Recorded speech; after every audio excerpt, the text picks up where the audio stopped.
ইতিমধ্যে জেনে গেছেন আজ উচ্চ মাধ্যমিকের ফলাফল অথবা রেজাল্ট প্রকাশিত হলো। এখন খুব সহজে আপনার হাতে থাকা মোবাইলের মাধ্যমে সেই রেজাল্টটি দেখতে পারবেন। অন স্ক্রিন দেখতে পাচ্ছেন রেজাল্টটি কিন্তু এরকম থাকবে, West Bengal Council of Higher Secondary Education Examination Results 2025।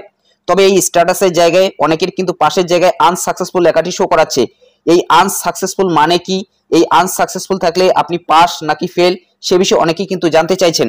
যদি এই আনসাকসেসফুল থাকে, এই আনসাকসেসফুল থেকে কিভাবে আপনি এই পাস স্ট্যাটাসটি আনবেন এই বিষয়ে কিন্তু অনেকেই জানতে চাইছেন। ভিডিওটি প্রথম থেকে শেষ পর্যন্ত কন্টিনিউ করুন, বিস্তারিত জানিয়ে দিচ্ছি। প্রথমেই জানিয়ে দিচ্ছি, যদি এই পাশের জায়গায় আনসাকসেসফুল লেখাটি থাকে সেক্ষেত্রে বুঝে নিতে হবে যে সেই ক্যান্ডিডেট কিন্তু পাস করতে পারেনি, হয়তো একটি সাবজেক্টে অথবা একের বেশি একাধিক সাবজেক্টে কিন্তু সেই পরীক্ষার্থী অনুত্তীর্ণ হয়েছে। তবে সেই পরীক্ষার্থী কিন্তু বর্তমানে পিপিএস অথবা পিপিআর করতে পারে। যদি পিপিএস পিপিআর করে সেক্ষেত্রে কিন্তু নম্বর বাড়তে পারে এবং এই আনসাকসেসফুলের জায়গায় কিন্তু পাস লেখাটিও আসতে পারে। এখন কথা হলো, এই পিপিএস পিপিআরে কত টাকা খরচ হবে, তাছাড়া অনলাইন আপনি সেই পিপিএস পিপিআর এর জন্য আবেদন করতে পারবেন কিনা, কত তারিখ লাস্ট ডেট ঘোষণা করা হয়েছে, বিস্তারিত জানিয়ে দিচ্ছি। ভিডিওটি প্রথম থেকে শেষ পর্যন্ত কন্টিনিউ করুন। প্রথমেই আমরা দেখে নিচ্ছি এই রেজাল্টটি কিভাবে দেখবেন। এর জন্য গুগলে এসে সার্চ দেবেন result.wb.gov.in অথবা result.wb.gov.in এই লেখাটি লিখেও যদি সার্চ দেন, প্রথম যে অফিসিয়াল ওয়েবসাইটটি দেখতে পাচ্ছেন wbchsc.wb.gov.in, এটার উপরে ক্লিক করে দেবেন। এটার উপরে আপনি যখনই ক্লিক করে দেবেন West Bengal Council of Higher Secondary এডুকেশনের কিন্তু অফিসিয়াল ওয়েবসাইটে চলে আসবেন। এখান থেকে একটু আপনারা উপরে তুলে নেবেন। দেখুন এখানে কিন্তু ওয়েবসাইটগুলোর কথা উল্লেখ করা রয়েছে। প্রথম যে ওয়েবসাইটটি রয়েছে result.wb.gov.in, এটার উপরে ক্লিক করে দেবেন। এটার উপরে যখনই ক্লিক করে দেবেন, দেখুন এখানে West Bengal Council of Higher Secondary Education Examination Results 2025 এই লেখাটি কিন্তু চলে এসেছে এবং এখানে আপনি রোল এবং নম্বরটি বসিয়ে দেবেন, রেজিস্ট্রেশন নম্বরটি বসিয়ে দেবেন, এরপর সাবমিটের উপরে ক্লিক করে দেবেন। এখানে রোল এবং নম্বরটি একসাথে বসাতে হবে, কোনো কিন্তু স্পেস দেওয়া চলবে না। এবং এখানে রেজিস্ট্রেশন নম্বরটি বসিয়ে দিয়ে সাবমিটের উপরে ক্লিক করে দেবেন, তাহলে কিন্তু রেজাল্টটি শো হবে। রেজাল্টটি এরকম দেখতে পারবেন। স্ট্যাটাসের জায়গায় দেখে নেবেন, যদি পাস থাকে তার মানে বুঝে নেবেন সেই ক্যান্ডিডেট কিন্তু পাস করেছে। যদি এখানে আনসাকসেসফুল লেখাটি থাকে সেক্ষেত্রে কিন্তু বুঝে নিতে হবে যে সেই ক্যান্ডিডেট কিন্তু পাস করতে পারেনি, হয়তো একটি সাবজেক্টে অথবা একের বেশি একাধিক সাবজেক্টে কিন্তু সেই পরীক্ষার্থী অনুত্তীর্ণ হয়েছে।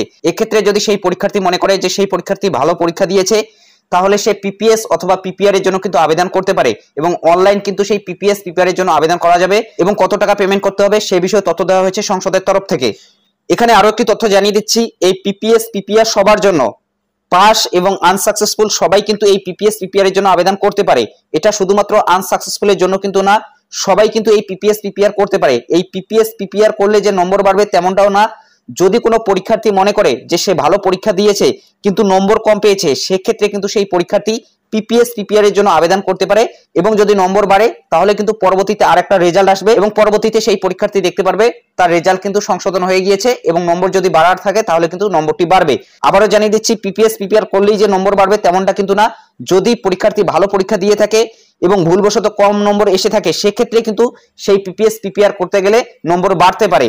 দেখুন এখানে বলা হচ্ছে, প্রত্যেক বছর পরীক্ষার ফলাফল ঘোষণা হওয়ার পর পরীক্ষার্থীদের একাংশ ফলাফলে সন্তুষ্ট না হয়ে স্ক্রুটিনি এবং রিভিউ করতে দেয়, কিন্তু বিগত কয়েক বছরে দেখা গিয়েছে সেই ফলাফল আসার পরেও বহু পরীক্ষার্থী তাতে সন্তুষ্ট না হয়ে তথ্যের অধিকার আইন আরটিআই অনুযায়ী পরীক্ষার খাতা চ্যালেঞ্জ করে থাকে।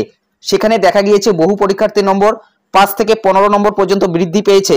2025-এর ফল প্রকাশের পর যে সমস্ত পড়ুয়ারা পিপিএস ও পিপিআর এ আবেদন জানাবেন তারা রাইট টু ইনফরমেশন আরটিআই এর জন্য আবেদন করতে পারবেন না।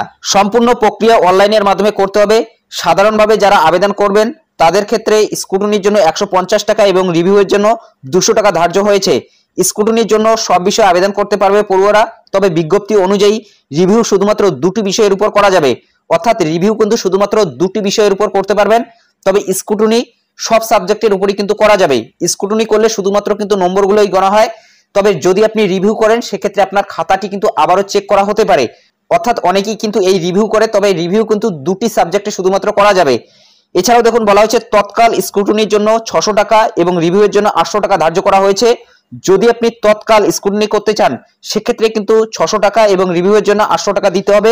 এরপর বলা হয়েছে তৎকাল স্ক্রুটিনি ও রিভিউয়ের জন্য আবেদন গ্রহণ করা হবে 8ই মে রাত 12টা থেকে 11ই মে রাত 11টা59 পর্যন্ত এবং তৎকাল ছাড়া আবেদন গ্রহণ করা হবে 22 মে পর্যন্ত। অর্থাৎ যদি আপনি তৎকাল স্ক্রুটিনি এবং রিভিউ করেন সেক্ষেত্রে 8ই মে থেকে 11ই মে রাত্রি 11টা59 পর্যন্ত কিন্তু আপনি আবেদন করতে পারবেন। এই তৎকাল পিপিএস এবং পিপিআর যদি আপনি করেন তাহলে খুব দ্রুত কিন্তু নতুন যে রেজাল্ট অথবা যদি আপনার নম্বর বেড়ে থাকে সেক্ষেত্রে কিন্তু খুব তাড়াতাড়ি সেই রেজাল্টটি আপনি পাবেন। পিপিএস হচ্ছে স্ক্রুটনি এবং পিপিআর হচ্ছে রিভিউ। তাছাড়া যদি আপনি নর্মাল ভাবে সেই পিপিএস পিপিআর এর জন্য আবেদন করেন সেক্ষেত্রে 22 মে পর্যন্ত কিন্তু আপনি পিপিএস পিপিআর এর জন্য আবেদন করতে পারবেন। আবারও জানিয়ে দিচ্ছি, পিপিএস হচ্ছে স্ক্রুটনি এবং পিপিআর হচ্ছে রিভিউ, এবং অনলাইন কিন্তু আপনি অফিসিয়াল পোর্টালের মাধ্যমেই আবেদন করতে পারবেন। কোনো সাইবার ক্যাফেতে গিয়ে কিন্তু আপনি আবেদন করতে পারেন, কোথাও কিন্তু যেতে হবে না। আপনার হাতে থাকা মোবাইলের মাধ্যমেও কিন্তু আপনি সেই পিপিএস অথবা পিপিআর এর জন্য আবেদন করতে পারবেন, এবং ডেবিট কার্ড ক্রেডিট কার্ডের মাধ্যমে অথবা ইউপিআই এর মাধ্যমে কিন্তু সেই পেমেন্ট আপনি করতে পারেন। যদি তৎকাল করেন সেক্ষেত্রে আপনাকে কিন্তু 600 টাকা পিপিএস এর জন্য এবং পিপিআর এর জন্য 800 টাকা, এবং যদি আপনি নর্মালটা করেন সেক্ষেত্রে আপনাকে কিন্তু 150 টাকা পিপিএস এর জন্য এবং পিপিআর এর জন্য 200 টাকা দিতে হবে প্রতি সাবজেক্টে, এবং দুটি সাবজেক্টে কিন্তু আপনি পিপিআর করতে পারেন। তাছাড়া বাকি সব সাবজেক্টে কিন্তু আপনি পিপিএস করতে পারেন, অর্থাৎ স্ক্রুটনি সব সাবজেক্টেই করতে পারবেন, তবে রিভিউ শুধুমাত্র কিন্তু দুটি সাবজেক্টে করতে পারবেন। তো এটাই আপডেট দেওয়া ছিল। যদি এই বিষয়ে আপনাদের কোনো ধরনের মতামত থাকে অবশ্যই কমেন্ট বক্সে জানাতে ভুলবেন না, এবং কিভাবে পিপিএস পিপিআর এর জন্য অনলাইন আবেদন করবেন এই বিষয়ে যদি ভিডিও চান অবশ্যই কমেন্ট বক্সে জানাতে ভুলবেন না। তাছাড়া কয়েকটি ভিডিও কিন্তু আপনি ডেসক্রিপশন বক্সেও পেয়ে যাবেন, অথবা পিন কমেন্টে দেওয়া থাকবে, সেখান থেকে কিন্তু আপনি ভিডিওগুলো দেখে নিতে পারেন যে কিভাবে অনলাইন আপনি পিপিএস পিপিআর এর জন্য আবেদন করবেন। তো এটাই আপডেট দেওয়া ছিল। যদি ভিডিওটি ভালো লাগে একটি লাইক করে দেবেন, চ্যানেলে নতুন হলে চ্যানেলটি সাবস্ক্রাইব করে নিয়ে পাশে থাকা বেল আইকনটি প্রেস করে অল নোটিফিকেশনটি অন করে দেবেন। তো ভালো থাকবেন, সুস্থ থাকবেন, দেখা হচ্ছে নেক্সট ভিডিওতে।